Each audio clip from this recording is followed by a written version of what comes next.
ప్రపంచ మానవులారా, ఇది ప్లాస్టిక్ కంటైనర్.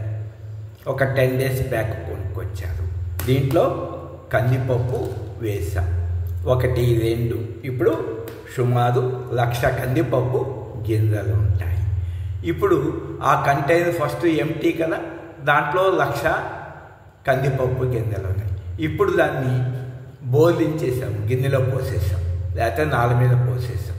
ఎమ్మడే కంటైనర్ ఖాళీ అయిపోతుంది. ఆ కంటైనర్ కూడా కాలిపోతుంది. అలాగే మరి మనం పుట్టినప్పుడు తల్లి గర్భంలో ఒక్క చిన్న ఆలోచన కూడా లేదు కదా, అమ్మా నాన్న అని. మరి పెట్టుకుంటా ఎన్ని వేల లక్షల ఆలోచనలు వచ్చిందో చూసుకోండి. మరి ఈ మైండ్లోంచి 1,00,000 ఆలోచనలు ఎలా రిమూవ్ చేస్తారో చూడండి. నేను చేసుకున్నాను కాబట్టే చెబుతున్నాను. ఇది నా జీవిత అనుభవము.